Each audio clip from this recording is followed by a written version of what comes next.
എടി മാലു, നീ അവനെ വിളിച്ചില്ലേ? ക്ഷണിച്ചുകൊണ്ടൊരു അവനെന്താ വിരുന്നുകാരനാ? പറഞ്ഞിട്ടുണ്ട് വരും. ചിലപ്പോ പിണങ്ങി കിടക്കുകയാണെങ്കിലോടി ഞാൻ പോയി വിളിച്ചോണ്ട് വരാം. അമ്മ അവിടെ ഇരിക്കെ, അവൻ വരും. പിണങ്ങാനായിട്ട് ഞാൻ വല്ലതും പറഞ്ഞോ? പറഞ്ഞോടി. ഏയ്, വാ തുറന്നേയില്ല. വെളിച്ചപ്പാട് വാളെടുത്ത പോലെയാ. നീ പിടിച്ചില്ലായിരുന്നെങ്കി അടി കഴിഞ്ഞേനെ. ഞാൻ അടിക്കും. എന്തേ? എന്നേക്കാ വളർന്നൊന്നും ഞാൻ നോക്കില്ല. എനിക്ക് ദേഷ്യവും സങ്കടമൊക്കെ വന്നാൽ ഞാൻ അടിക്കും. അച്ഛൻ പോലീസായോണ്ടാ? എന്താ ഒരു ചിരി? എടി മാലു, നീ അവന് ചോറ് വിളമ്പ്. പിന്നെ വിളമ്പി തന്നാലല്ലേ എനിക്ക് ഉണ്ണാനറിയൂ. അത് ഏട്ടന്. ഏട്ടത്തി വിളമ്പിയില്ലെങ്കിൽ ഊണ് മുടങ്ങി. അതറിയാൻ പാടില്ല അഞ്ഞിട്ടാ. അതിന്റെ സുഖവും സന്തോഷവും ഒന്നും ഇവനറിയില്ല അല്ലേടി. ആ, വള്ളത്തോൾ കവിത വരട്ടെ, അപ്പ അറിയാം. വെള്ളത്തോൾ കവിത ഇങ്ങോട്ട് കാണാറേ ഇല്ലല്ലോ. പഞ്ചല്യാണ്ട് സമ്മതിക്കണ്ടാവില്ല. പഞ്ചകല്യാണിയോ? അതാരാ? ലേഖച്ചെറിയമ്മയുടെ അമ്മയ്ക്ക് ചെറിയച്ഛനിട്ടിരിക്കുന്ന പേരാ പഞ്ചകല്യാണി. അത് ശരി. ഹേയ്, ഞാൻ അങ്ങനെയൊന്നും പേരിട്ടിട്ടില്ല കേട്ടോ. ഇവന്റെ അമ്മായിമ്മയ്ക്ക് ആ പേര് തന്നെയാ ചേർച്ച. നാളെ എന്റെ അടുത്ത് വന്നിരുന്നു. 1 മണിക്കൂർ കംപ്ലൈന്റ്.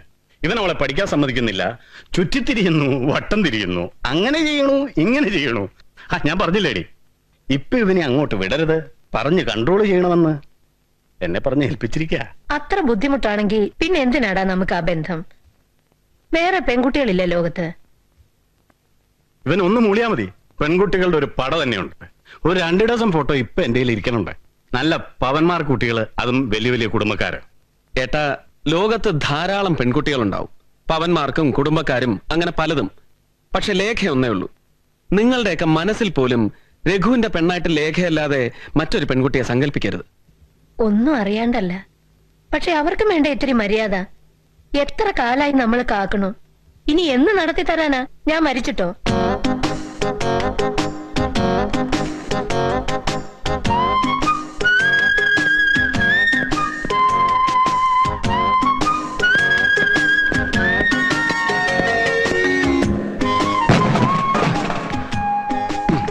ഹലോ.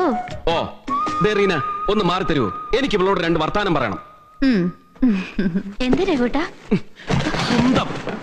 എടി ചൂലേ, നീ നിന്റെ അമ്മയും കൂടെ ഞങ്ങളായിട്ട് കൊരങ്ങളിപ്പിക്കുക.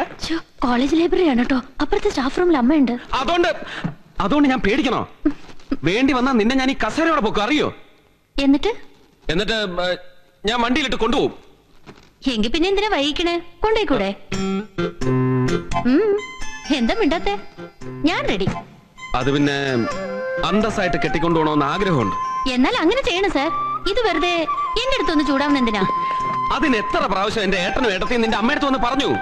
എടി, നീ ജോലി ചെയ്തുകൊണ്ട് വന്നിട്ട് വേണമല്ലോ എനിക്ക് ജീവിക്കാൻ. അതിന് മംഗലത്ത് ഗോവിന്ദൻ എന്നെ ഇഷ്ടം പോലെ ഉണ്ടാക്കിയിട്ടുണ്ട്.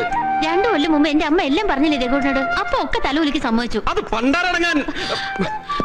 നിന്റെ ഒടുക്കത്തെ തീസിസ് 1 കൊല്ലം കൊണ്ട് സബ്മിറ്റ് ചെയ്യുന്നല്ലേ കരുതിയേ? ഇനി മോള് ഡോക്ടറേറ്റ് എടുത്തില്ലെങ്കിൽ നിന്റെ അമ്മ വെള്ളം ഇറങ്ങാണ്ട് ചത്താലോ? കൊല്ലം 2ആയി. സബ്ജക്ട് വിചാരിച്ച പോലെയല്ല, ടഫാ. ഓ പിന്നെ ടഫ്. വള്ളത്തോൾ കവിതയിലെ ദേശഭക്തി നീ ഗവേഷണം നടത്തി കണ്ടുപിടിച്ചിട്ട് വേണമല്ലോ. 4ാം ക്ലാസ്സിൽ പഠിക്കുന്ന ചെക്കനോട് ചോദിച്ചാൽ അവൻ പറഞ്ഞു തരും. ടഫ്. ചിരിക്കണ്ട, അത്ര ഭംഗിയൊന്നുമില്ല. അപ്പൊ ഇന്നാളൊരു ദിവസം പറഞ്ഞു എന്റെ ചിരി കാണാൻ നല്ല ഭംഗിയുണ്ട്. കോളേജ് ലൈബ്രറി ആണെന്നും ഞാൻ നോക്കില്ല. പിടിച്ചു ഞാൻ. എന്റെ അമ്മേ, പഞ്ചകല്യാണി.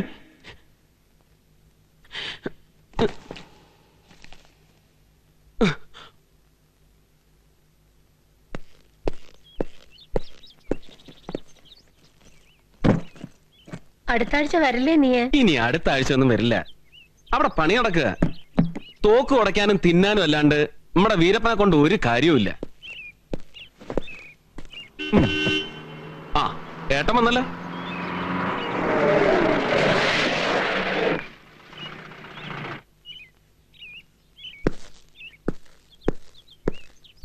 ഞാൻ വിചാരിച്ചു നീ സ്ഥലം വിട്ടിട്ടുണ്ടാവുന്ന.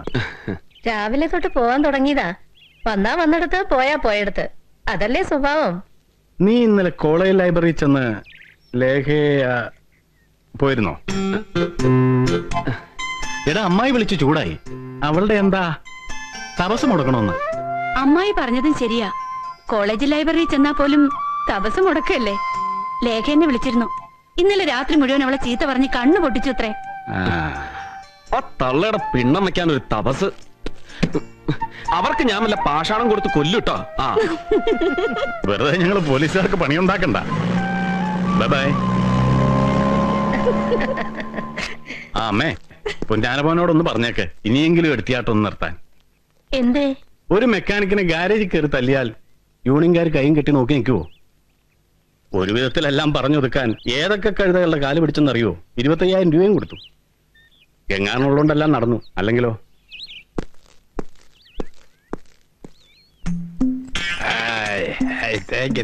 നല്ല സുഖം.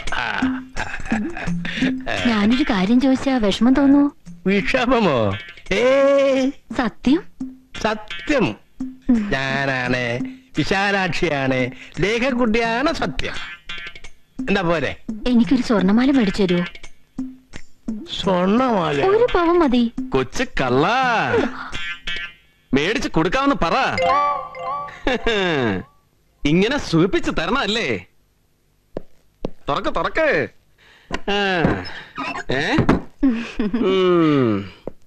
ഇപ്പോഴല്ലേ റിട്ടയർഡ് ഡെപ്യൂട്ടി ഡയറക്ടർ കേശവപിള്ളയുടെ വിവരം മനസ്സിലാവണത്. ഇത്രയും നാളും എനിക്ക് പാര വെച്ചത് ഈ സൗകര്യത്തിനാണല്ലേ? മോനെ, നീ ആരോടും മിണ്ടിപ്പോരുത്. നിനക്ക് ഞാൻ ഒരിക്കലും പാരാവില്ല. പാരയാവില്ലല്ലോ? ഇല്ല, ഇല്ല, ഇല്ല. പാരയായാൽ ഈ കൊട്ടൻ ചുക്കാതി വേല ലോകം മുഴുവൻ അറിയും. നാട് നീളെ ഞാൻ പോസ്റ്റ് ഒട്ടിക്കും. നീ എന്നെ ചതിക്കരുത് പോലെ. ചതിക്ക് ചതി, പാരയ്ക്ക് പാര. ഓർത്തോ? അവള് പഠിക്കാണ്. വിശാലാക്ഷി കാര്യപ്പോ വന്നാ വരട്ടെ പഞ്ചകല്യാണി. മിണ്ടിപ്പോയാൽ കൊട്ടൻ ചുക്കാതി. ആ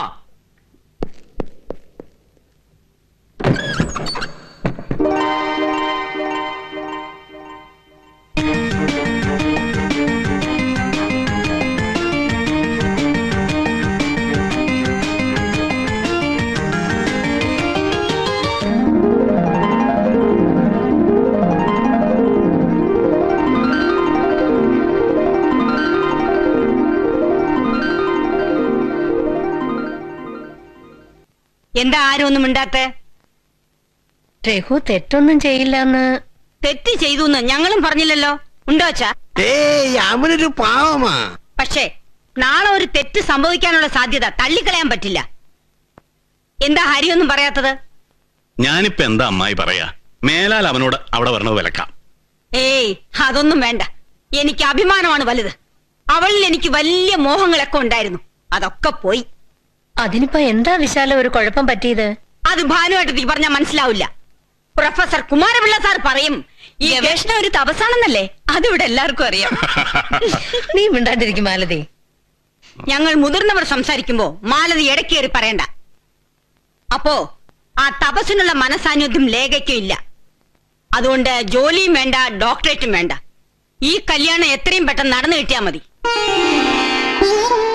എന്താ ആരും മറുപടി പറയാത്തത്? നിങ്ങളുടെ അച്ഛൻ ഒരു കാലത്ത് പറഞ്ഞു വെച്ചിരുന്നതാ. എന്താ, നിങ്ങൾക്ക് വേറെ വല്ല തീരുമാനമുണ്ടോ? അയ്യോ എന്റെ അമ്മായി, അമ്മായിയുടെ വായിന്ന് ഇതൊന്ന് പറഞ്ഞു കേൾക്കാൻ എത്ര കൊല്ലായി ഞങ്ങൾ കാത്തിരിക്കണം. ഏറ്റവും അടുത്ത മുഹൂർത്തത്തിൽ ഞാനിത് നടത്തും.